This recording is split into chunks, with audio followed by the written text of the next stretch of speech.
ቀለዳችሁብን በእኛ እናንተ ወቀሳችሁ። እውነት አላችሁ፣ ግን ለማን የምንነግረው ይሄንን? ማን የሚሰማን ይሄንን? ማን የሚያቆመው ይሄንን?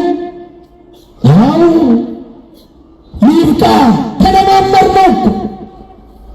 ስንት ሰው ሲያልቅ ስንቶቻችን ስናልቅ ነው የሚቆመው? ይበቃ።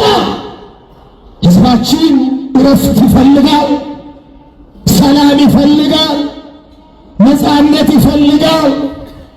ማየት ሰለቸን፣ በቃ ደም መፍሰስ ሰለቸን፣ ይበቃል። ሀገሪቷ እረፍት ያስፈልጋታል። ሕዝቡ እረፍት ያስፈልገዋል።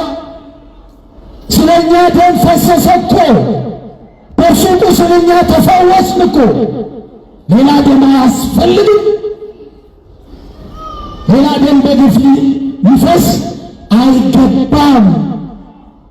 አዎ ይሄ ወገኖቼ እንዲህ አይነት እኩይ ተግባር፣ እንዲህ አይነት ኢሰብአዊ ድርጊት ታሪክ ይቅር የማይለው ተተኪ ትውልድን ዋጋ የሚያስከፍል ተገቢ ያልሆነ እግዚአብሔር የማይወደው ሰውም የማይፈልገው ኢሰብአዊ ድርጊት፣ የሰውን ልጅ ደም በከንቱ ማፍሰስ፣ ይሄ እኩይ ተግባር በማንም ዘንድ የተወገዘ ነው፣ የተጠላ ነው።